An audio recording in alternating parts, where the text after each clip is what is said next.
استقبل رئيس الوزراء بشر الخصاونة في مكتبه برئاسة الوزراء رئيس الوكالة العالمية لمكافحة المنشطات ويتولد بانكا والمدير العام للوكالة أوليفيير نيغلي. وأكد الخصاونة خلال اللقاء الذي حضره وزير الشباب محمد النابلسي وأمين عام اللجنة الأولمبية الأردنية ناصر المجالي الجهود والخطوات التي تبذلها الحكومة وبالشراكة مع الجهات المعنية. وفي مقدمتها المنظمة الأردنية لمكافحة المنشطات أشادوا في أجل إيجاد بيئة رياضية أردنية خالية من المنشطات والتعاون والتنسيق مع جميع الدول لإيجاد بيئة عالمية خالية من المنشطات ومخاطرها. كما أكد رئيس الوزراء الجهود التي يبذلها سمو الأمير فيصل بن الحسين رئيس اللجنة الأولمبية الأردنية لتعزيز قيم الرياضة الأردنية والعمل مع جميع الشركاء على إيجاد قيم أولمبية عالمية. وأشار الخصاونة إلى حرص الأردن على إيجاد تشريع لمكافحة المنشطات،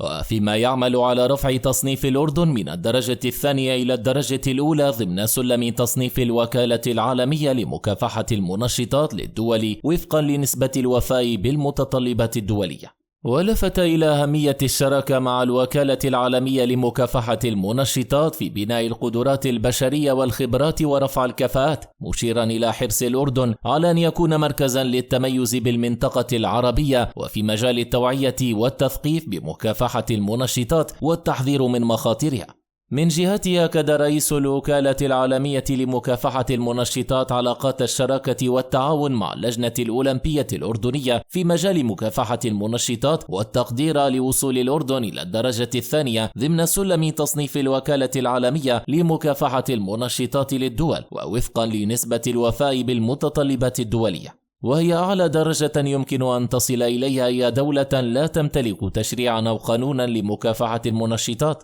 كما أكد أهمية تعظيم الدور الذي يلعبه الأردن في المنطقة، حيث إن المنظمة الأردنية لمكافحة المنشطات تدعم الدول الخمسة في المنطقة ضمن منظمة إقليم غرب آسيا لمكافحة المنشطات، ومنوها إلى أن الأردن كانت من أوائل الدول الموقعة على الاتفاقية الدولية لليونسكو لمكافحة المنشطات في الرياضة. وتحدث أكاديميون عن أهمية الوثائق الهاشمية مصدرا في دراسة تاريخ الأردن الحديث، وجاء ذلك في الندوة التي نظمها كرسي المرحوم سمير الرفاعي للدراسات الأردنية في الجامعة والمنتدى الثقافي إربد، وبالتعاون مع قسم التاريخ في الجامعة وبجمعية المؤرخين الأردنيين والمكتبة التنفيذية لاحتفالية إربد عاصمة الثقافة العربية للعام 2022. شارك في الندوة كل من دكتور محمد عناقرة، دكتور غالب عريبات، ودكتور عليان الجالودي، ودكتور بكر خازر المجالي، ودكتور هند أبو الشعر، ودكتور علاء سعادة، ودكتور إيهاب زاهر، ودكتور محمد خلف، ودكتور غازي الطيب. وقال عميد كلية الآداب في جامعة اليرموك دكتور موسى ربابعة إن الإرث الهاشمي الممتد عبر الزمان والمكان يتضمن معالم تاريخية ومؤلفات ووثائق تعكس الرؤية الهاشمية على الصعيد الديني والسياسي والتاريخي،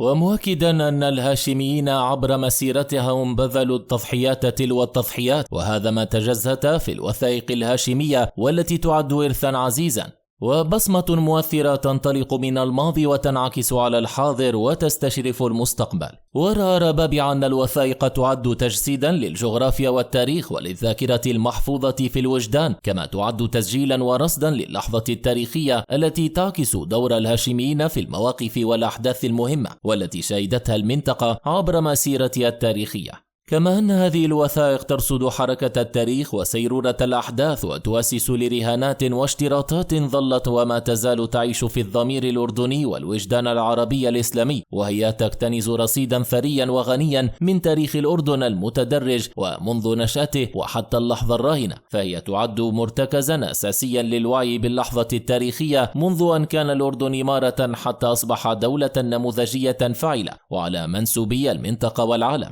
شاغل كرسي المرحوم سمير الرفاعي دكتور محمد عناقرة أشار إلى أن الوثائق تميزت بشموليتها للعديد من الجوانب التاريخية المهمة في تاريخ الأردن الحديث، ومنها العلاقات الأردنية العربية وتاريخ الإمارة ومؤسساتها والاستقلال والمؤسسات والإدارات الاجتماعية والاقتصادية بعد الاستقلال. كما تضم الوثائق أوراق الملك عبد الله الأول بن الحسين مادة جديرة بالعناية والبحث، ومبينا أن الوثائق سلسلة صدر منها ما يقارب 42 مجلدا، 17 مجلدا منها صدر في جامعة آل البيت بين العامين 93 900 وألف و2001، وباقي المجلدات صدرت في مركز الوثائق والمخطوطات في الجامعة الأردنية منذ العام 2014. ورأى أن هذه السلسلة ما تزال تصدر حتى تاريخه وتقدم معلومات وثائقية مهمة تفسر دوافع التنظيمات والممارسات الإدارية وبرسم ملامح السياسة الأردنية وبانعكاساتها على السياسة الخارجية وعلاقاتها مع المجتمع الدولي. أثر ذلك على النهج السياسي في تطور الأردن المعاصر، وتتناول هذه الوثائق مواضيع مهمة وعديدة، منها الوحدة العربية والفكر العربي وتطورات الثورة العربية الكبرى ومبادئها، وتحفل بكم كبير من المادة الوثائقية المتعلقة بقضية العرب الأولى وهي القضية الفلسطينية. رئيس الهيئة الإدارية لجمعية المؤرخين الأردنيين دكتور غالب عريبات وأوجز عن أهمية هذه الندوة التي تتحدث عن الوثائق وكشف مكنوناتها كأحد مصادر تاريخنا الأردني المحلي وعلاقته مع محيطه العربي والدولي، ونجزم أنها لم تأخذ حقها بعد من العناية والرعاية والدراسة والبحث والتوثيق، لا سيما وأن هذه الوثائق تعد من الروافد الأساسية لتأسيس وبناء الدولة الأردنية في مجرى الحقائق، وهي جزء لا يتجزأ من أرشيف دولتنا المحفوظ ومصدر أصيل وراسخ لإرث الآباء والأجداد. أستاذ التاريخ الإسلامي في جامعة آل البيت دكتور عليان الجالودي قال أن الوثائق الهاشمية تعد مصدرا ثريا لكتابة تاريخ الأردن خلال عهد المغفور له الملك المؤسس عبد الله الأول بن الحسين، مبينا أنها تكشف جوانب مهمة في تاريخ الأردن السياسي والاقتصادي والاجتماعي.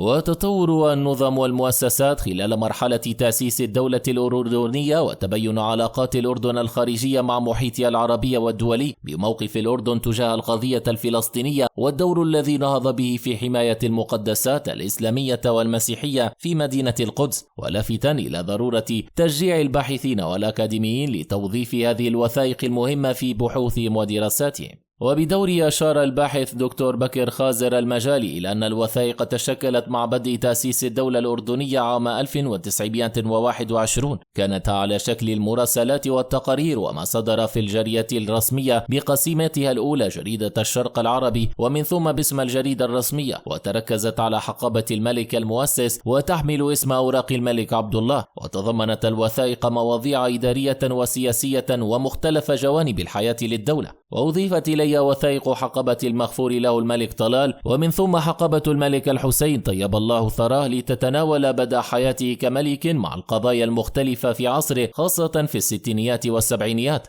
وأضاف أن الوثائق تتضمن الشكل الورقي والمخطوطات والخرائط والصور وبعض الأفلام التاريخية وبعض الكتب الوثائقية تتناول حقائق عن الموقف السياسي الأردني والعسكري، ومنها وثائق حرب فلسطين 1948 ووثائق اغتيال الملك الشهيد المؤسس ووثائق تتعلق بحوادث الخمسينيات وقصة حلف بغداد وتعريب قيادة الجيش العربي ووثائق عن العلاقات الأردنية مع العرب والعالم، وإضافة إلى تاريخ الثورة العربية الكبرى. ومن جانبها تحدثت الكاتبة والمؤرخة الدكتورة هند أبو شعر عن مشروع توثيق الوثائق الهاشمية الذي بدأ العام 1993 في عهد المغفور له جلالة الملك الحسين بن طلال الذي عهد به الأستاذ الدكتور محمد عدنان البخيت، ولافتا إلى أن مشاركتها في نشر هذه الوثائق بدأت عام 1994 إلى الآن، مشيرة إلى أن تصنيف ونشر وثائق الديوان الملكي مرت بمرحلتين، الأولى من العام 1993 وحتى العام 2001، وصدرت في 24 مجلدا عن جامعة آل البيت.